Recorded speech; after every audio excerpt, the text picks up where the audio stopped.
Assalamu alaikum. Today our exercise is 2.1, question number 6.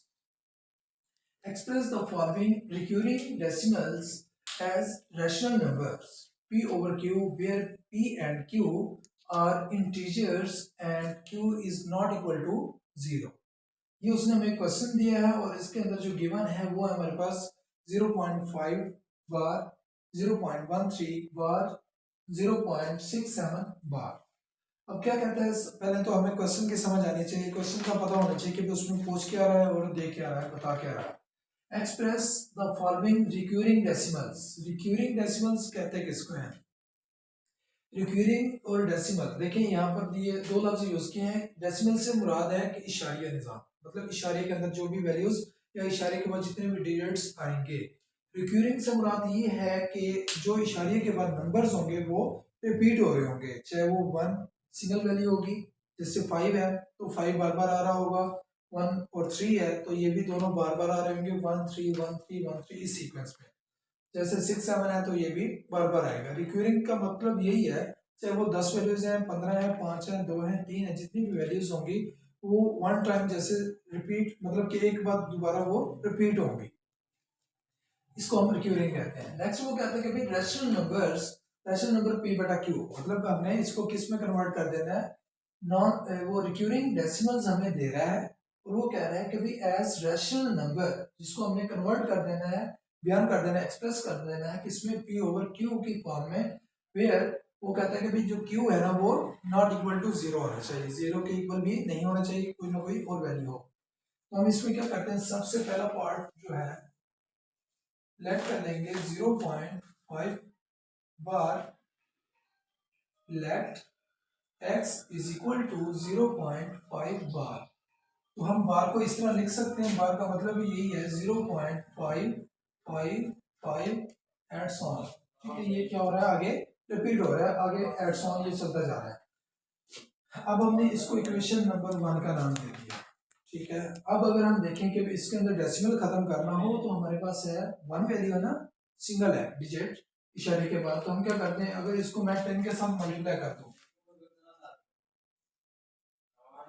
By multiplying 10 on both side, जब both sides पे 10 को multiply कर देंगे x के साथ भी और इस साइड पे भी, तो ये हमारे पास क्या आ जाएगा, इसके बाद ये हो जाएगा 10x is equal to 5.555 adds on. ठीक है, इसको हम इक्वेशन नंबर 2 का नाम दे देंगे. देखिए हमारे पास क्या था, एक x थी, इसको हमने x के लेट कर लिया, इस वैल्यू को लेट करने के बाद हमने 10 के साथ मल्टीप्लाई करवा दिया. अब क्वेश्चन ये आता है कि भाई 10 के साथ मल्टीप्लाई क्यों करवाया.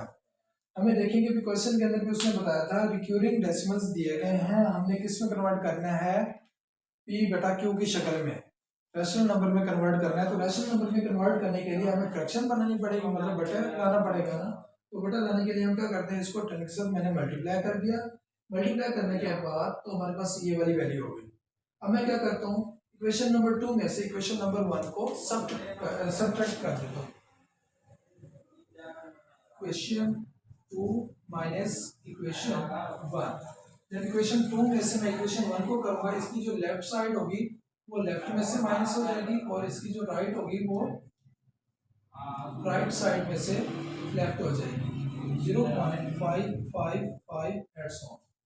अब देखिए जब इसमें से माइनस करेंगे तो x कॉमन आ जाएगा, बाकी रह जाएगा 10 माइनस 1, तो 10 माइनस 1 करेंगे तो 9x. अब यहाँ पे 5.555 और यहाँ पर 0.555. तो देखिए कि इशारे के बाद दोनों की वैल्यू सेम है, सेम है ना. तो हम क्या करेंगे, इसको उसमें से माइनस कर देंगे, जो सेम है उसको काट देंगे, जो बाकी बचेगा वो लिख लेते हैं. तो यहाँ पर एक 5 है जो कि एक्स्ट्रा है, तो हमने 5 को लिख लिया. लिखने के बाद अब देखिए हमारे पास यहाँ पर 9x इज इक्वल टू 5 के इक्वल आ गया. क्वेश्चन में क्या कह रहा था, इक्विवेलेंस को हमने किसमें, रैशनल नंबर में कन्वर्ट करना है. रैशनल नंबर क्या आएगा, रैशनल नंबर बनाने के लिए हम x को इधर ही रहने देते हैं और 5/9 कर देंगे, तो ये हमारे पास इसका आंसर आ जाएगा. ठीक, अब नेक्स्ट हमारे पास है इसका पार्ट नंबर 2. उसमें देखें हमारे पास उसने वैल्यू दे दी 0.13। इसको भी हम लेट कर लेंगे x के कर लो, y के कर लो, z के कर लो, a के, b के, किसी भी अल्फाबेट के आप इक्वल कर सकते हो, कोई इशू नहीं है। x is equal to 0.13 bar is equal to, अब हम इसको किस में कन्वर्ट करेंगे, बार को हटाएंगे तो x इज इक्वल टू 0.1313, ठीक है, एड्स ऑन। इसको भी हम इक्वेशन नंबर 1 का नाम दे देते हैं। फिर उसके बाद अब यहाँ पर देखें, अब डेसिमल के बाद कितने फिगर्स हैं हमारे पास, 2 डिजिट्स है ना, तो 2 डिजिट्स 2 डिजिट्स के लिए हम क्या करेंगे, इसको 100 के साथ मल्टीप्लाई कर देते हैं। इक्वेशन 1 मल्टीप्लाइंग बाय 100, यहाँ पर हो जाएगा 100x और यहाँ पर क्या हो जाएगा 13 फ्रंट पे आ जाएगा into dot 131313 eight so 13.131313 and सो, ये चलता जाएगा फर्दर। तो इसको हम लेट कर देते हैं equation number 2। Equation 2 minus equation 1 करेंगे तो क्या हो जाएगा 100x माइनस, यहाँ पर ऊपर है हमारे पास x is equal to 13.131313 and so on minus 0.131313 and so.